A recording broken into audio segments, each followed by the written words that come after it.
কি মনে করেন যে আল্লাহর রহমতে আপনি কি 100% আলহামদুলিল্লাহ সুস্থ আছেন? আল্লাহর রহমতে সুস্থ আছেন। আচ্ছা, উনি যখন অসুস্থ অবস্থায় ছিলেন তখন উনি কোনো কাজকর্মই করতে পারতেন না, উঠতে পারতেন না, বসতেও পারতেন না, সব অবস্থায় থাকতে হতো না। আল্লাহর রহমতে বর্তমানে উনি সম্পূর্ণরূপে সুস্থ আছে। এজ এ রিপোর্ট অনুযায়ী শারীরিক এবং মানসিক সব দিক থেকে উনি আলহামদুলিল্লাহ অনেক ভালো আছেন। আসসালামু আলাইকুম ওয়া রাহমাতুল্লাহি ওয়া বারাকাতুহু। আমি doctor Mohammad Aslam, DHMH BHB Dhaka, BHMH on course Dhaka বিশ্ববিদ্যালয়। বর্তমানে বিশ্বনন্দিত ক্যান্সার চিকিৎসক অধ্যক্ষ ডক্টর এস এন সারোয়ার স্যারের চেম্বার গণস্বাস্থ্য হোমিওতে এজ এ ক্যান্সার চিকিৎসক হিসেবে নিয়োজিত আছি। প্রতিনিয়তই আমরা বিভিন্ন ক্যান্সার রোগীদের রিভিউ নিয়ে থাকি। আজকেও তদ্রুপ আপনাদের সামনে আমি একটা ক্যান্সার রোগীর রিভিউ নিতে যাচ্ছি, যিনি কিনা আমাদের এখানে দীর্ঘ 7 মাস চিকিৎসা করে আজকে 8ম মাসে আসছেন। চলুন আমরা সরাসরি রোগীর মুখ থেকে শুনি রোগীর কি কি প্রবলেম ছিল, রোগীর কি হয়েছে বা কি আসার বিষয়। আসসালামু আলাইকুম। আসসালামু আলাইকুম। ওয়ালাইকুম আসসালাম। ভাইজান কেমন আছেন আপনি? আছি আলহামদুলিল্লাহ। রোগী আপনার কি হয়? আমার বাবা। আপনার বাবা। আপনাদের চিটাগাং এর বাসিন্দা? জি। আচ্ছা, চিটাগাং এর ভাষা আমাদের একটু বুঝতে অনেক সমস্যা হয়, বিধায় কথা আপনি বলবেন, এই তো? আচ্ছা ভাইজান, আপনার নাম কি? আমার নাম মিজান। আপনার বাবার নাম? আব্দুল আজিজ। আপনাদের বাড়ি কোথায়? আমার বাড়ি চট্টগ্রাম কর্ণফুলীতে। চট্টগ্রাম কর্ণফুলীতে।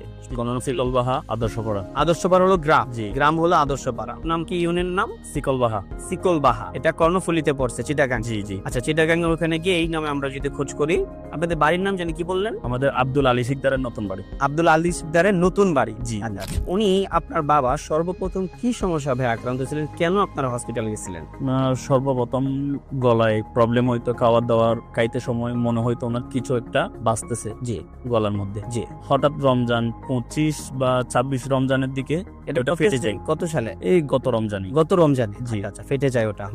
ফেটে যাওয়াতে ওইখান থেকে তুতুর মতো কিছু একটা জিনিস বের হয়। বের হওয়ার পরে কয়েকদিন উনি এত কেয়ার করে নেই। আচ্ছা। হঠাৎ জ্বালা পোড়া শুরু হয়। জি। জ্বালা পোড়া শুরু হওয়াতে আমরা একটা ডাক্তার দেখাইছিলাম।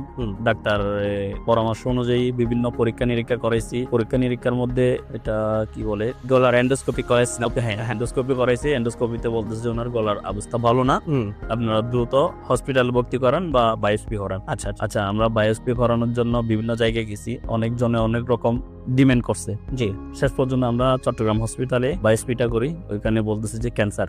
জি। ক্যান্সার ধরা পড়ার পরে বিভিন্ন ডাক্তারের সঙ্গে যোগাযোগ করি। ওনারা বলতেছে যে কেউ বলতেছে থেরাপি দেওয়ার জন্য, কেউ বলতেছে অপারেশন করার জন্য। এখন বাবাকে যখন প্রশ্ন করলাম আপনি কি থেরাপি দিবেন বা অপারেশন করবেন, কোনটা করবেন, উনি বলতেছে আমি অপারেশনও করবো না, থেরাপিও দিব না, আমি যদি বেঁচে থাকি যা কয়দিন এভাবে বেঁচে থাকবো, না হলে মারা গেলে তো চলে গেলাম। জি। তো আমি আপনাদের এখানে রিভিউ দেখলাম ফেসবুকে, বিভিন্ন রোগীর সঙ্গে আমি অনেক যাচাই করলাম। প্রায় 1 মাস ধরে আপনাদের এগুলা খুঁজে যাচাই। আমাদের যে পেজ আছে, আপনি নিজে ঢুকে আমাদের ভিডিওগুলো দেখেছেন, রিভিউ দেখেছেন, এটা প্রায় আপনি 1 মাসের মতো কন্টিনিউ করছেন। আমাদের বিষয় যাচাই বা জি।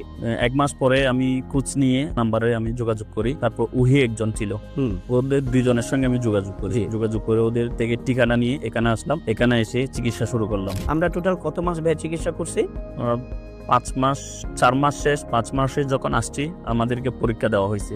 মানে আমরা যখন সব রোগীকেই বলি যে আপনারা 4 মাস আমাদের এখান থেকে ওষুধ খাবেন, 4 মাস ওষুধ খাওয়ার পরে আমরা পুনরায় আপনাদের পরীক্ষাগুলো করব। তো আমরা পরবর্তীতে 4 মাস ওষুধ শেষ করছি। শেষ করে 5ম মাসে যখন আপনি আসছেন, তখন আমরা আপনাকে কিছু পরীক্ষা নিরীক্ষা দিয়েছি, এবং সেই পরীক্ষার রিপোর্ট অনুযায়ী আল্লাহর রহমতে আমরা যখন পুনরায় যে পরীক্ষাগুলো দিচ্ছি, সেই পরীক্ষাগুলোতে ক্যান্সারিয়াস যে মার্কার আছে, আমরা এজটা ক্যান্সার নির্ণয় করতে গেলে যে মার্কারগুলো আমরা পরীক্ষা করি, সেই মার্কারগুলো আমরা পরীক্ষা করে দেখলাম যে আল্লাহর রহমতে এটা সম্পূর্ণরূপে নরমাল আছে।